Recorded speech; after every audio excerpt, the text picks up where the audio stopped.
Boa noite a todos. Começamos, então, a nossa última atividade desse segundo dia de Ampu Amazonas, com tantas questões, tantos desafios e provocações também, como foi hoje a mesa redonda que aconteceu nesse mesmo auditório. Então, eu aceitei com bastante, posso dizer, lisonja, me senti bastante lisonjeado, poder apresentar um professor desse colegiado, que vai proferir essa segunda conferência das atividades desse encontro. Posso dizer que me sinto lisonjeada por ser o colegiado do programa de pós-graduação em História tão especial para a minha formação e para o início da minha carreira docente. Então, eu vou apresentar o professor Almir, colocando algumas das suas atividades docentes e de publicações, enfim, apresentando a sua carreira. O professor Dr. Almir Diniz de Carvalho Júnior realizou sua formação fora do Amazonas, começando com a graduação em História, concluída em 87, na Universidade de Brasília. Depois realizou um curso de especialização em História Social da Amazônia, aqui nessa universidade, em 97, quando já era professora adjunto do quadro da universidade, desde 1993.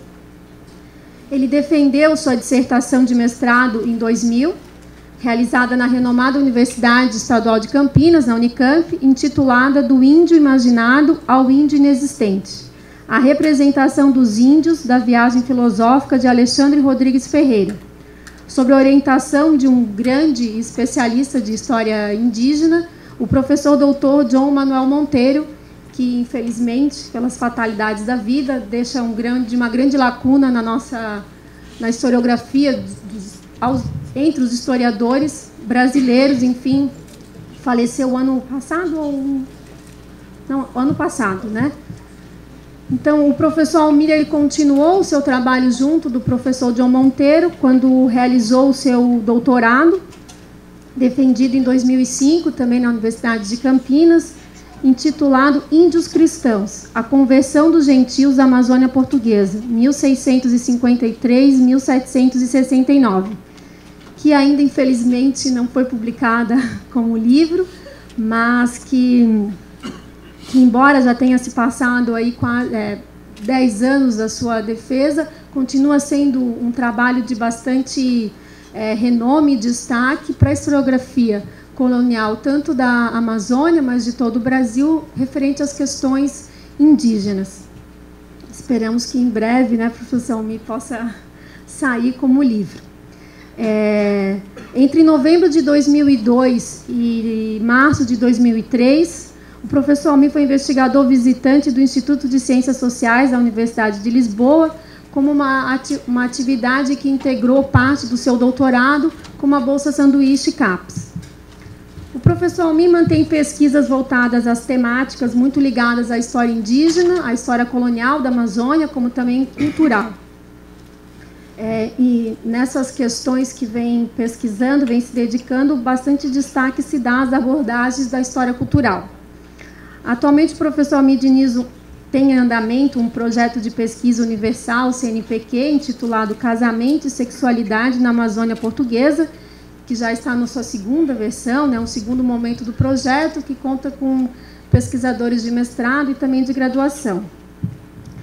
O professor Almir tem publicado em periódicos de relevado impacto na área de história, como o artigo Índios Cristãos no Cotidiano das Colônias do Norte, séculos 17 e 18, publicado na Revista de História da Universidade de São Paulo, e também o trabalho A Ordem da Missão e os Jogos da Ação, Conflitos, Estratégias e Armadilhas na Amazônia do século XVII, no periódico Tempo, da Universidade Federal Fluminense, ambos em 2013.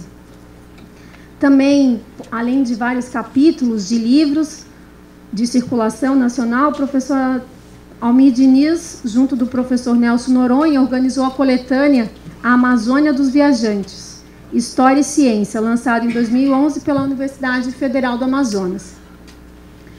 Tem participado de diversas bancas de exames de qualificação, de mestrado, de concurso público de carreira de magistério superior, como também tem orientado dissertações no programa de pós-graduação em História, como também no de Antropologia Social. Então, essas são algumas das atividades do professor Almir ligadas à pesquisa e à prática. Então, é com muita satisfação e concluindo esse segundo dia de Ampu Amazonas, que eu convido o professor Almir a vir à mesa para proferir a sua palestra, intitulada Fontes, Leituras, Interpretações e Invenções, o problema da objetividade.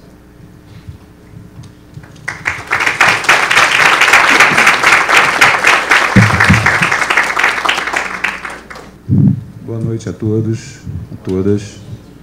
Obrigado por terem comparecido. Para mim é um prazer enorme estar participando aqui da Ampu Amazonas. É a primeira vez que eu participo da Ampu aqui no Amazonas. Tenho participado da Ampu fora do Amazonas. Então, para mim é uma alegria muito grande saber que a coisa está vingando, né? Que nós estamos construindo realmente um encontro de referência para o norte do país. Parabéns à comissão organizadora.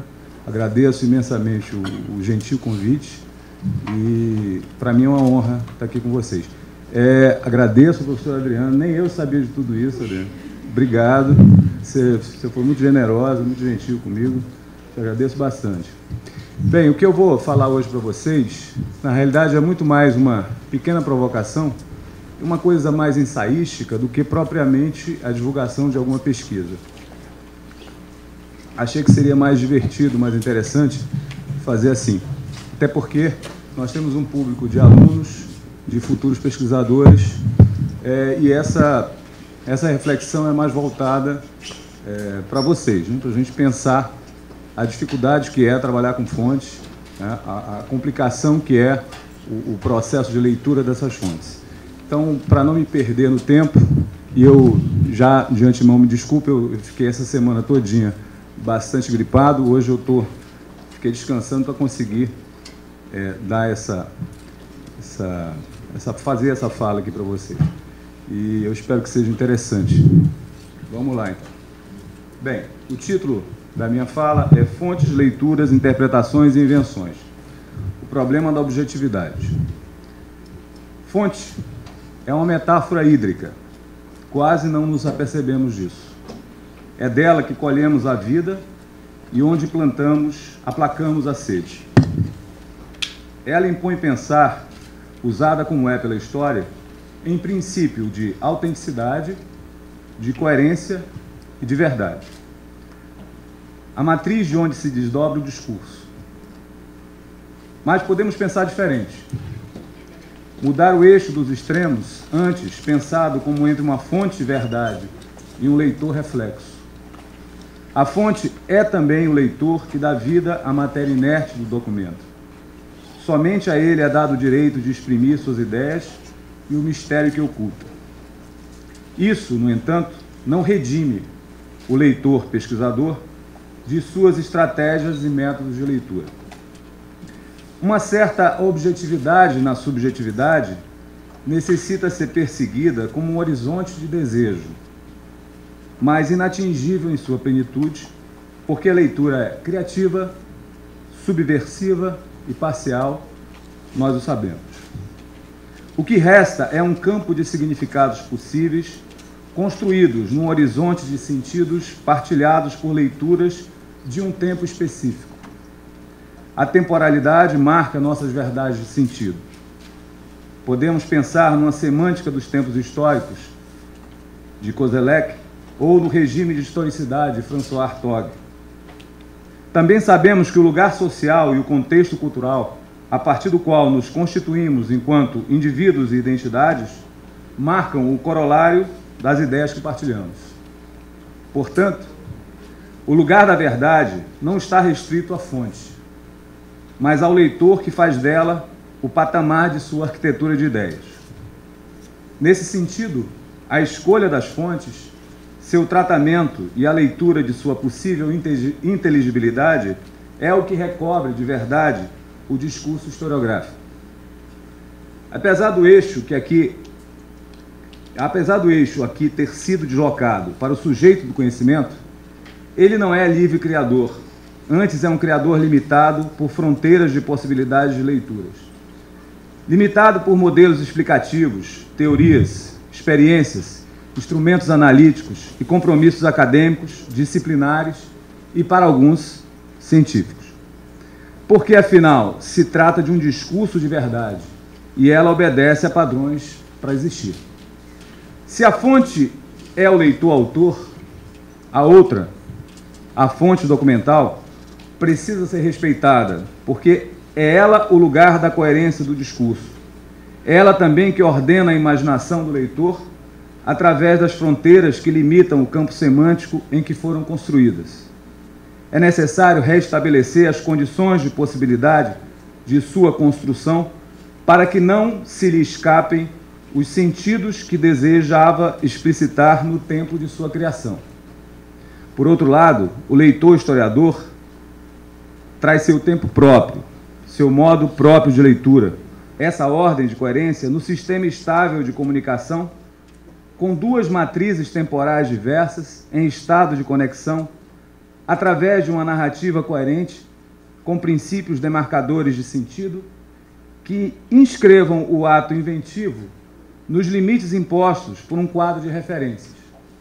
Referências temporais, em última instância, mas também sociais, econômicas, políticas e culturais.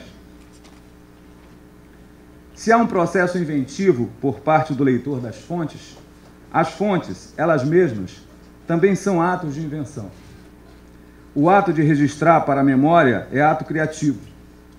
As anotações fixam a experiência em fragmentos que depois ganham lógica através das narrativas. Ao mesmo tempo, o processo de construção do sentido da experiência é, em última instância, um processo interiorizado.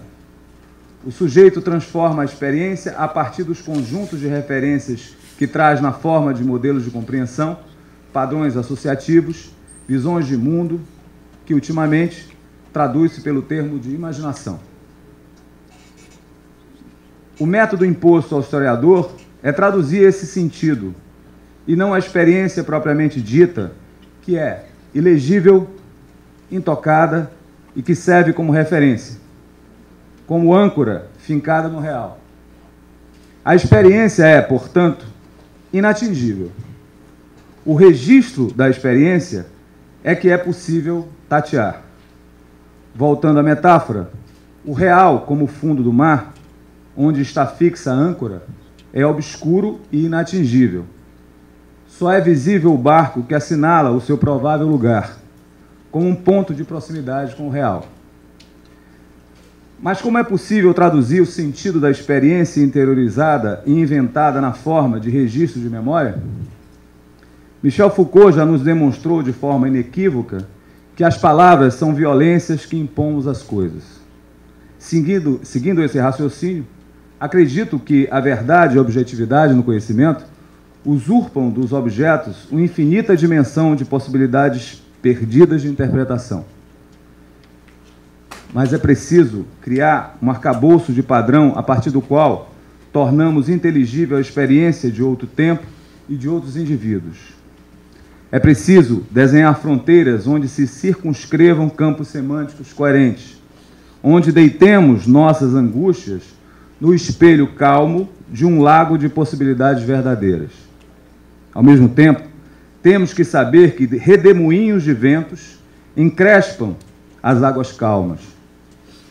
Uma unidade homogênea de percepção do mundo que procuramos ver nos territórios temporais sobre o qual nos debruçamos é perigosa e mais um fruto de nossas próprias percepções construídas com base em matrizes discursivas que norteiam nossa cultura historiográfica.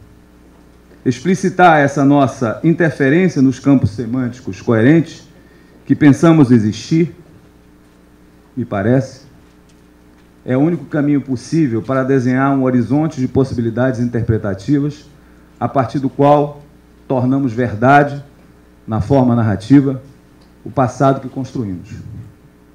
Talvez seja através do exercício da gradação diferencial que possamos tornar visível o que François Hartog chamou, desdobrando e inspirado no conceito de Foucault de ordem do discurso, uma outra ordem de tempo.